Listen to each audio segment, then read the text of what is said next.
Hello guys, welcome to my channel. Last ডেতে Bangladesh versus ভিয়েতনামের football ম্যাচটা হলো এবং বাংলাদেশ যেখানে ৩ গোলে হেরে গেছে। এখানে বাংলাদেশ যে ৩টা গোলে হারছে, এই ৩টা গোল ফার্স্ট হাফেই কনসেপ্ট করছে, যার কারণ আমাদের মিস পাস, গোলকিপারের কিছু ভুল আছে। হামজা চৌধুরী অনেক চেষ্টা করছে, কিন্তু আজকে তার দিন ছিল না অ্যাকচুয়ালি, তাই সেও সেভাবে পারফর্ম করতে পারেনি। কিছুদিন আগে সে ইঞ্জুরি থেকে বেরিয়ে আসছে, কিন্তু প্লেয়াররা যেভাবে ভুল পাস করছে সেটা ভিয়েতনামের প্লেয়ারদের প্রচুর হেল্প করছে। আজকে কিছু ইন্ডিভিজুয়াল প্লেয়ারের যদি নাম বলি, তাহলে আমাদের হাবিয়ার কাবরেরা যে সিলেকশনগুলো দিচ্ছে, মিতুল মার্মাকে এই ম্যাচে নেওয়া হয়নি, তার জায়গায় আসছে শ্রাবণ। এখন জিকো আসেনি কেন, এটা অনেকের কোয়েশ্চেন থাকতে পারে, আমারও একটা কোয়েশ্চেন। তাকে চান্স দিয়ে দেখা যেত, 2-3টা চান্স দেওয়া উচিত ছিল, একটা ম্যাচে খারাপ করে এমন না। কিন্তু শ্রাবণের আর মিতুল মার্মার কম্পেয়ার যদি করেন, আমি মিতুল মার্মাকে প্রেফার করব। কিন্তু মিতুল মার্মার রিসেন্টলি যে কটা পারফরমেন্স আমরা দেখছি কয়েকটা ম্যাচে, তাকে একটু রিপ্লেসমেন্ট করা উচিত ছিল। তাই বলে শ্রাবণ এটা আমি অ্যাকচুয়ালি এইভাবে প্রেফার করবো না, কারণ শ্রাবণের পারফরমেন্সও ভালো না।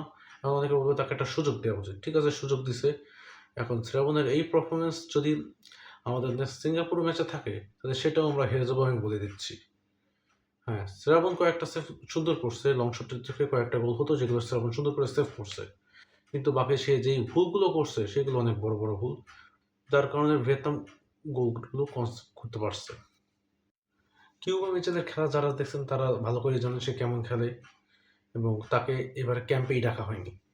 কেন ডাকা হয়নি জানি না, আমাদের কাবরা সাহেব কি করতেছে। এবং সিনিয়র সোহেলানা থেকে কিউবা মিচেল কতটা বেটার সেটা আর বলার দরকার নেই, অ্যাকচুয়ালি যারা খেলা দেখেন তাদের তো বলার দরকারই নাই। সো সে যদি থাকতো তাহলে আর একটু বেটার হতো পারফরমেন্স। হামজা চৌধুরী আজকে বলগুলো ক্লিয়ার করতেছিল, তাদেরকে পাস করতেছিল ভিয়েতনামের প্লেয়ারদের কাছ থেকে, এবং তারা কি করতেছিল, ভুলবার শট খেলে তাদের পায়ে আবার বল দিয়ে দিচ্ছিল। একটা সময় তো হামজা চৌধুরী একদম দাঁড়ায় পড়ছিল, কি করতেছে এরা। তারপর থেকে বল আবার অন্যদিকে মারতেছে। আমাদের একটা প্লেয়ারের নাম দেবো, যার নাম আমার সাথে মেলে, ফাইন, 11 নম্বর জার্সি। সে কিছু ভুলভাল শট খেলে, তার পায়ে বল আছে, সে পাস করে দেবে, গোলের একটা সুযোগ পাবে না, সে নিজে শট খেলবে, ঠিক আছে। শট এমন জায়গায় খেলছে যেখানে গোলকিপারের সামনে দিয়ে বল গেছে, গোলকিপার বলটা সেফও করতেছে না, কারণ একদম গোলপারের অনেকটা দূরে যে বলটা পড়ছে, গোলকিপারের কিছু করার দরকার নাই। এশিয়া কাপ কোয়ালিফায়ার্সের থেকে আমরা এক্সিট নিয়ে নিছি, মানে আমরা এক্সিট অ্যাকচুয়ালি হয়ে গেছে। আমরা মাত্র একটা ম্যাচ জিতছি, তাও ইন্ডিয়ার এগেনস্টে। এবং এইভাবে যেভাবে আমরা খেলতেছি, এভাবে আমরা কোয়ালিফাই করা অ্যাকচুয়ালি সম্ভব না। কিন্তু ইন্ডিয়ার সাথে যে কথাটা বললাম, ওখানে কি একটা গোলে জেতা উচিত ছিল, আরও 2-3টা গোল হতে পারতো ইন্ডিয়ারা যেভাবে খেলতেছিল। কিন্তু আমরা রং শট মারছি কিছু, মোরসালিনের একটা গোল না করলে হয়তো ম্যাচটা ড্র হতে পারতো। শেখ মোরসালিনকে নিয়ে একটা কথা বলবো, তাকে কেন 90 মিনিট খেলানো হলো না। সেকেন্ড হাফে তাকে নামানো হয়েছে, কেন ফার্স্ট হাফে নামানো হয়নি। সে একটু ফাস্ট খেলে, হ্যাঁ 2-4টা মিস্টেক করে ম্যাচের মধ্যে, কিন্তু সে গোল করে। হংকংয়ের এগেনস্টেও গোল করছিল এবং ইন্ডিয়ার এগেনস্টেও সে গোল করছিল।